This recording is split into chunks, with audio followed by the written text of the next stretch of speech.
তো hello friends, কেমন আছো সবাই? আশা করি প্রত্যেকেই ভালো আছো। তো ফ্রেন্ডস, আজকের এই ভিডিওটিতে আমাদের মোবাইলের যে কলিং অপশনটি রয়েছে, তো এই কলিং অপশনের 3টি শর্টকাট কোডিং বা নাম্বারিং হিডেন টিপস আপনাদের সাথে শেয়ার করব। তো যে সমস্ত বন্ধুরা এই টিপসগুলি শিখতে চান, তো অবশ্যই আপনারা ভিডিওটি সম্পূর্ণ দেখবেন। আর যদি আপনি এই চ্যানেলে প্রথমবার এসে থাকেন, অবশ্যই ভিডিওটিকে একটি লাইক করে সঙ্গে থাকবেন। তো বন্ধুরা, আমরা যখন আমাদের কল ওয়েটিং অপশনটি অন করি, তো সেক্ষেত্রে আমরা প্রথমে কলিং অপশনটি অন করি, এরপর কলিং সেটিং এর মধ্যে চলে আসি, পরবর্তীতে কল ওয়েটিং অপশনের মধ্যে চলে আসি, এরপর আমাদের যে সিমটিতে কল ওয়েটিং করার প্রয়োজন, তো ওই সিমটিতে ক্লিক করি এবং পরবর্তীতে আমাদের কল ওয়েটিং অপশনটিকে আমরা অন করে দিই। কিন্তু আপনি যদি শুধুমাত্র *43# এই কোডটি এন্টার করে ডায়াল করেন, তো সেক্ষেত্রে আপনি কয়েক সেকেন্ডের মধ্যে এই কল ওয়েটিং অপশনটি চালু করে নিতে পারেন। তো বন্ধুরা, কেমন লাগলো এই টিপসটি অবশ্যই কমেন্টে জানাবেন। তো এখন আমি আপনাদেরকে 2 নম্বর টিপসটি দেখাবো।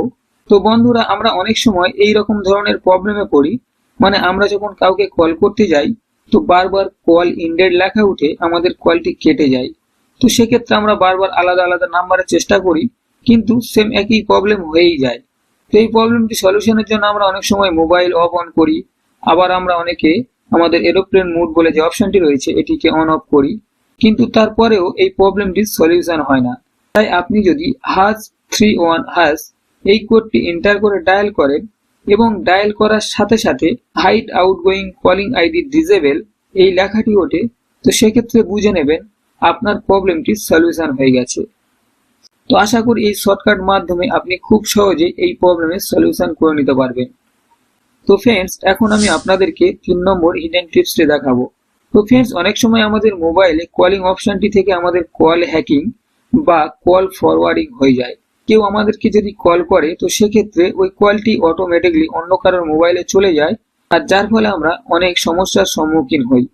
যদি আপনার মোবাইলে এই ধরনের প্রবলেম হয়ে থাকে বা এই ধরনের প্রবলেম হয়েছে কিনা জানতে চান, তো সেক্ষেত্রে আপনি *62# এই কোডটি এন্টার করে ডায়াল করে দেখতে পারেন। তো ডায়াল করার সাথে সাথে যদি আপনার নট ফরওয়ার্ডিং এই লেখাটি ওঠে, তো সেক্ষেত্রে আপনি বুঝে নেবেন আপনার কলটি কোথাও ফরওয়ার্ড হয়নি। আর যদি এই কোডটি এন্টার করার পর কোনো নাম্বার শো করে, তাহলে বুঝবেন আপনার কলটি ফরওয়ার্ড হয়েছে। তো সেক্ষেত্রে এই কল ফরওয়ার্ডিং বন্ধ করার জন্য আপনি #62# কোডটি এন্টার করে ডায়াল করতে পারেন, আর ডায়াল করার সাথে সাথে কল ফরওয়ার্ডিং নোটিফিকেশন অটোমেটিক বন্ধ হয়ে যাবে। তো ফ্রেন্ডস, আজকের ভিডিওটি ছিল এই পর্যন্ত। সম্পূর্ণ ভিডিওটি দেখার জন্য আপনাকে অসংখ্য ধন্যবাদ। যদি ভিডিওটি ভালো লাগে, অবশ্যই ভিডিওটিকে একটি লাইক করবেন।